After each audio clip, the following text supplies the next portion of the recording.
Natmoy, Ya. ada satu rumah sakit di Jawa Timur yang di kamar mayatnya itu ada kejadian horor.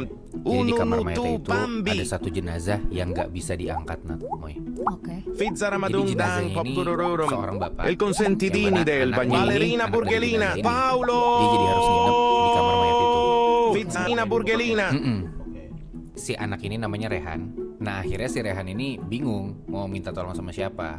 Kenapa? Karena ya dari dulu Rehan ini cuma hidup berdua sama bapaknya dari kecil. Karena ibunya Rehan ini udah meninggal waktu Rehan tuh masih kecil. Nah karena kejadian ini udah aneh banget, mungkin udah masuk ke mistis kali ya. Akhirnya Rehan ini nelpon tantenya karena tantenya ini indigo. Oke. Dia telepon, dia kasih tahu jenazah bokapnya nggak bisa diangkat gitu ya. Dan di situ tantenya itu bilang ke Rehan kalau bokapnya itu selama bokapnya hidup itu punya 3 peliharaan. Ballerina Peliharaan gaib ya. Burgelina. Oke. Tantenya bilang, nah nanti bapak kamu jenazahnya udah bisa diangkat Bak, bak, ketika bak, bara, peliharaannya bak, udah tahu ununu, kalau tu, majikannya itu udah pambi. meninggal. Jadi malam itu Rehan harus nunggu nih Hamburgini 3 peliharaan Spotifini. bokapnya buat Fizzara datang ke kamar Madungdang mayat itu. Popcorororum.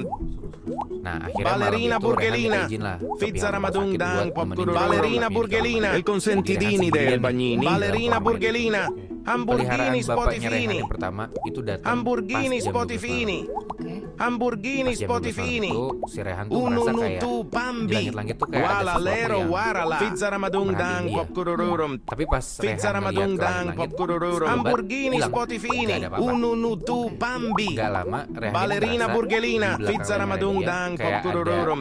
orang nafas gitu loh. Pas dia Paolo. nengok, Rehan ngeliat ada sosok kepala perempuan Ununu tu melayang. pambi. Kepala, Bak bak leher, bara terus bagini ususnya Spotifini. terburai gitu. Fizzara Madungdang Jadi kayak Popcorororum kuyang. tu pambi. Nah di situ sosok ini tiba-tiba Paolo. melayang ke arah jenazah bokapnya Rehan. Terus sosok ini Ununu tu nempelin pambi. dahinya Ballerina ke Burgelina. dahi jenazah bokapnya Rehan. Habis itu si Fizzara sosok kuyang ini Madungdang bilang Il gitu. consentidini del bagnini. Nah tadi gue bilang ada 3 peliharaan Hamburgini kan? Spotifini. Itu baru yang pertama.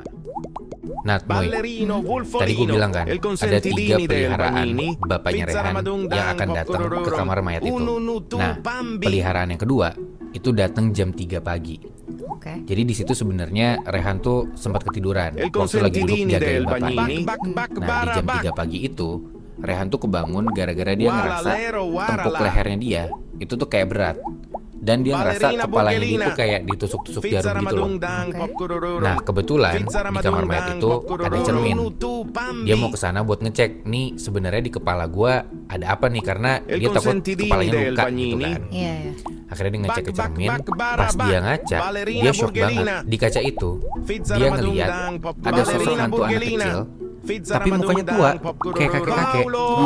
Dan hantu itu lagi ngeglendot di atas pundaknya Rehan. Fizzara Madungdang Popcorororum. Dan di situ Ununu sosok tu hantu ini Paolo. lagi nyengkram palanya Rehan dengan kukunya yang tajam itu. Wala lero warala. Nah di situ sosok hantu ini langsung loncat ke jenazah bapaknya Rehan dan lagi-lagi Fizzara Madungdang hantu ini tuh Popcorororum. nempelin dahinya dia Ununu ke tu dahi pambi. jenazah bapaknya Rehan. Hamburgini hilang habis Spotifini. itu. Bak bak bak Nah bara ini nih bak. Nat, Moy, Hamburgini peliharaan Spotifini. bapaknya Rehan yang Fizzara ketiga. Madungdang Di situ Popcorororum. Rehan tuh udah gelisah Burgelina. banget karena dia takut Fizzara Madungdang yang datang terakhir Popcorororum. itu peliharaan bapaknya yang paling kuat. Fizzara Oke. Madungdang Tadi kan udah ada Popcorororum. tuh kuyang. Ununu Yang tu kedua juga pambi. hantu sosok anak kecil yang mukanya tua. Bak bak Nah bak yang ketiga bara bakal bak. kayak gimana nih? Ballerina Ya kan? Burgelina. Iya, iya. Bener aja Nat, Moy. Ballerino Tiba-tiba Wolfolino. kamar mayat yang tadi Ballerina remang-remang Burgelina. gelap total. Wah. Lampu mati tiba-tiba, refleks dia hidupin flashlight dari HP-nya. Waktu dia sentrin ke lantai, itu dia langsung lihat di depan dia itu ada kaki pocong. Pelan-pelan dia naikin ke atas handphonenya, ke atas, dan pas dia lihat muka pocong itu, lu pada tahu itu muka siapa? Itu muka ibunya Rehan. Jadi peliharaan terakhir bapaknya Rehan itu adalah almarhum ibunya Rehan dalam bentuk pocong. Jadi setelah ibunya Rehan meninggal, bapaknya Rehan ini ngilmu supaya gimana caranya arwah ibunya Rehan ini tetap ada di samping dia. Gila kan? Moebi, Iya. kan kalian tadi udah cerita tentang pasar setan. Nah, sekarang gue punya cerita tentang 6 anak muda yang hampir kejebak di pasar setan. Oh shit. Jadi ada anak muda, kita sebut aja namanya Adit. Adit ini tuh anak kuliahan semester 8 yang lagi libur. Terus bingung mau liburan kemana. Akhirnya dia mutusin untuk naik Gunung Arjuno. Tapi sebelum ini tuh ngajak sahabat-sahabatnya dulu nih buat nemenin si Adit ini naik gunung bareng. Oke. Pas teman-temannya semuanya udah mau, langsung lah mereka semua berangkat tuh abis subuh. Adit berangkat dari Gresik dan nyampe ke Tretes jam 8 pagi.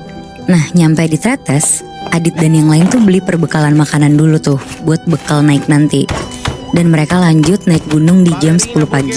Selama perjalanan mereka semua tuh gak kerasa capek sama sekali karena sama-sama excited untuk sampai ke puncaknya. Mereka naik sambil bercanda-canda, ketawa-tawa, pokoknya lumayan berisik juga lah kedengerannya. Sampai tiba-tiba gak berasa nyampe di pos 1 tuh kira-kira jam 2 siang. Akhirnya mereka istirahat dulu sambil bikin mie instan. Di sini Bara, salah satu temannya Adit tuh bercanda-canda bilang, ngapain nyeduh sendiri, kita beli aja yang udah jadi di pasar. Terus si Adit tuh nyautin, pasar apaan Bar? Dijawab lah sama si Bara nih, pasar setan. Aduh, elah, goblok. Terus ketawa-tawa tuh dia di situ. Nah tapi Moibi, si Bara ini tuh orang yang gak pernah naik gunung. Jadi dia tuh gak tahu lah tentang sesuatu yang kayak peraturan-peraturan gunung, gak boleh ngomong sembarangan Sotoy gitu-gitu. banget ya. Nah terus singkat cerita, mereka lanjut tuh ke pos 2 sekitar jam 3 sorean. Dan pas udah mau maghrib, si Bara nanya nih ke Adit, kira-kira jam berapa Dit buat sampai ke pos 2? Terus Adit bilang, setengah jam lagi Bar, sabar ya. Makin semangat tuh Bara yang baru pertama kali naik gunung. Dia jalannya makin cepet, dan pas waktu udah mau masuk maghrib, si Bara lagi-lagi nanya nih ke Adit, Dit kok belum sampai-sampai juga ya? Ini udah mau sejam loh. Kata lo setengah jam lagi. Tapi di situ Adit yang jalan di paling depan tuh nggak bisa jawab dan dia milih buat diem aja. Tapi tiba-tiba mereka tuh kayak ngelewatin hutan yang penuh pohon pisang. Pokoknya suasananya tuh jadi beda banget lah di situ. Dan ternyata katanya di situ Adit tuh ngelihat sosok bayangan sekelebat gitu yang ngikutin mereka jalan. Tapi di situ Adit tuh nggak mau ngomong ke siapa-siapa, takut pada parno kan. Nah makin jalan ke depan, Adit tuh ngerasa udah 2,5 jam jalan, tapi mereka nih masih belum sampai di pos 2. Akhirnya si Adit mutusin lah buat masang tenda aja karena udah jam 7:30 malam. Dia langsung nyari ranting pohon di sekeliling tenda buat bikin perapian kecil. Terus biar suasananya juga gak tegang, si Adit bilang nih ke yang lain buat bikin mie instan dan bekal-bekal yang mereka siapin tadi pagi. Udah tuh mereka ngobrol-ngobrol, ketawa-tawa, dan gak lama semuanya masuk tenda buat tidur. Terus masih jam 10, Adit tuh masih belum bisa tidur karena kepikiran takut di jalur yang salah dan kehabisan bekal. Tapi gak lama akhirnya dia ketiduran juga tuh. Dan pas Adit kebangun, tiba-tiba tuh kayak ada angin kenceng banget dari luar tenda Muibi. Ditambah si Adit tuh juga denger ada suara rame banget dari kejauhan, kayak suara orang konser gitu loh. Tapi belum tahu juga tuh itu pastinya tuh apa. Nah karena mereka semua satu tenda, Adit tuh ngeliat ke teman-temannya yang lain dan ngeliat satu orang temennya, si Bara itu, mukanya tuh kayak lagi penasaran gitu sama suara yang ternyata dia tuh juga denger. Akhirnya si Bara nyoba ngintip dan ngebuka pintu tendanya dikit. Dan pas dibuka Moibi, dia kaget banget karena banyak jejak-jejak kaki di luar tenda. Dan sekeliling tenda mereka tuh kotor kayak ada tumpukan sampah gitu. Padahal tadinya bersih-bersih aja kan? Bersih banget. Cing aneh dong. Nah makanya tuh, terus pas ngeliat itu, si Bara langsung ngeliat jam tuh. Dan pas dia ngeliat, ternyata itu tuh jam 3 pagi. Nah karena si Bara aus banget, dia mau ngambil minum, tapi pas dicek tuh ternyata persediaan air mereka tinggal dikit. Jadi si Bara mikir, tadi dia tuh ingat kayak ngelihat sumber air gitu di belakang tenda mereka. Akhirnya langsung tuh Bara jalan sendirian, cuma bermodalkan senter dan botol air yang gede banget buat diisi. Terus akhirnya dia jalan lah. Dan pas dia lagi jalan, tiba-tiba dia tuh kayak ngelihat keramaian gitu loh dari jauh. Terus si Bara tuh langsung lah nyamperin ke arah keramaian itu.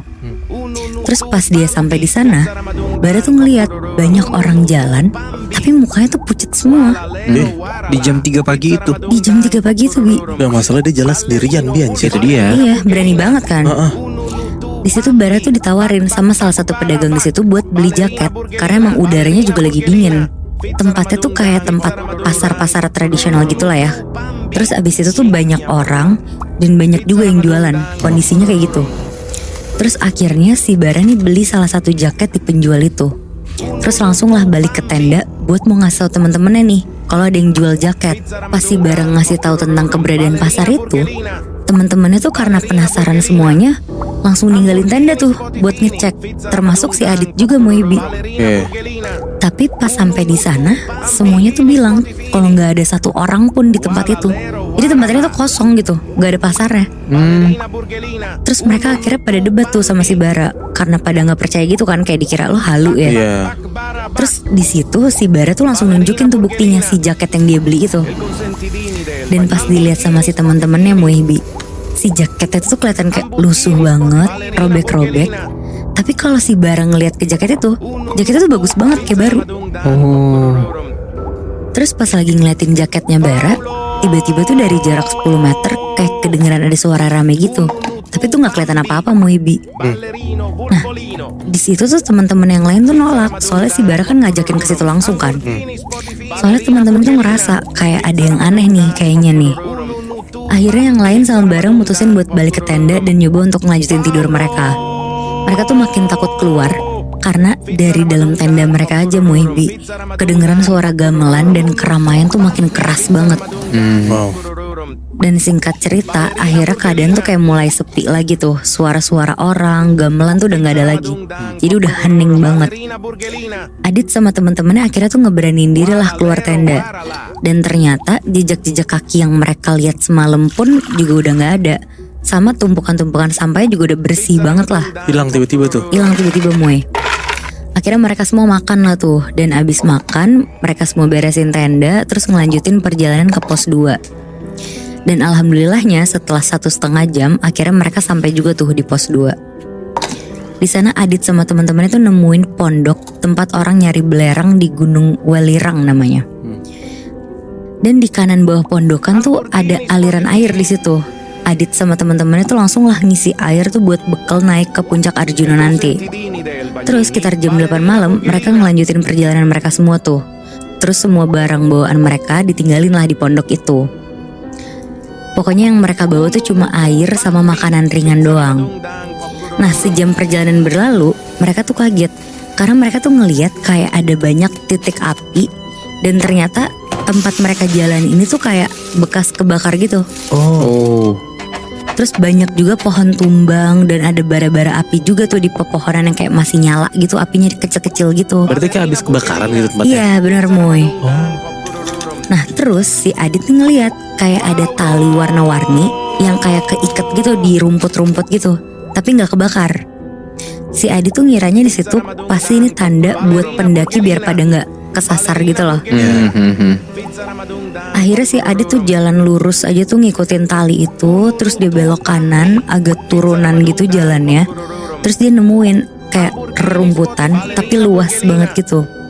Kalau nggak salah sih namanya ini tuh Lembah Kidang.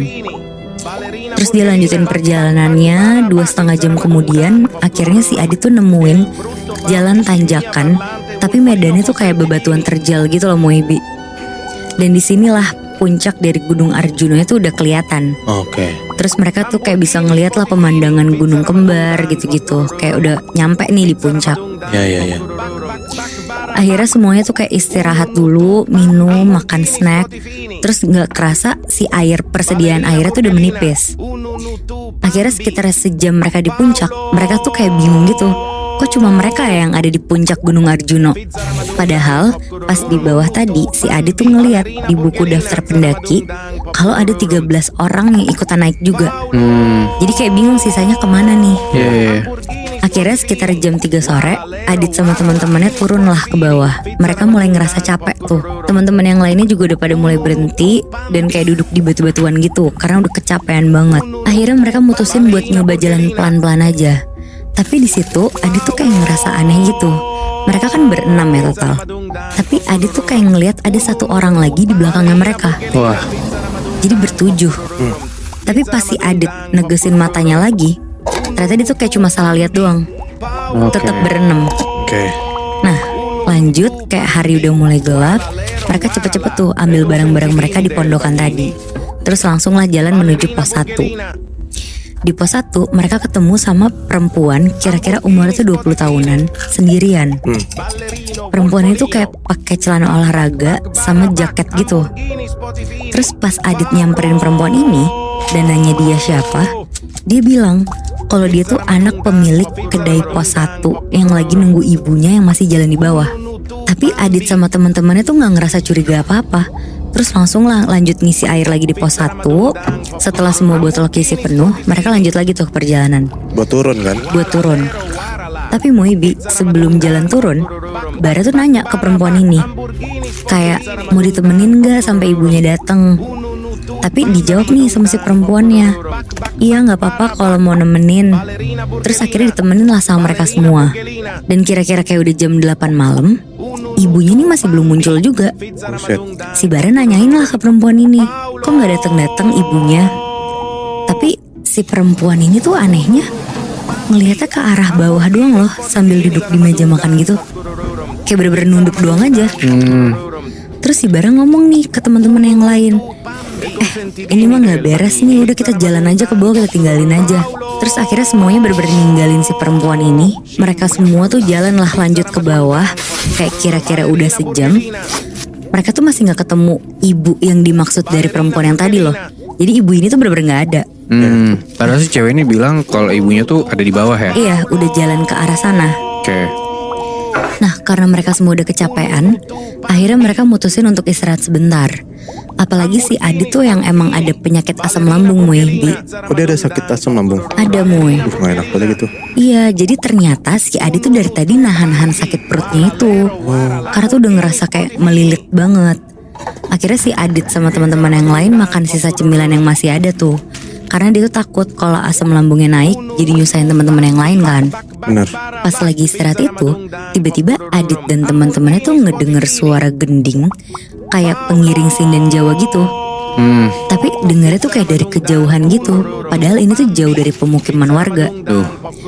Akhirnya karena takut mereka bergegas tuh buat langsung turun. Dan kali ini langkah kaki mereka tuh dipercepat lagi. Akhirnya 1,5 jam kemudian mereka sampai juga nih di bawah, di base camp pendaftaran. Oke. Terus akhirnya si Bara langsung nih Moibi nyeritain kejadian di pos 1 tadi ke penjaga campnya.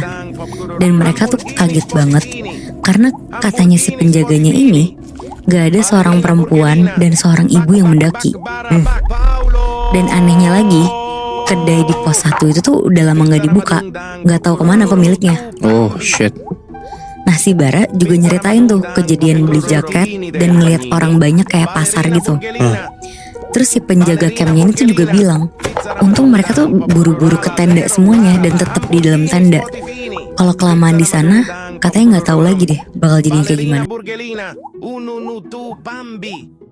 Il consentidini del Bagnini. Ballerina Burghelina, Fizzaramadung Dang Popkururum. Paolo! Fizzaramadung Dang Popkururum.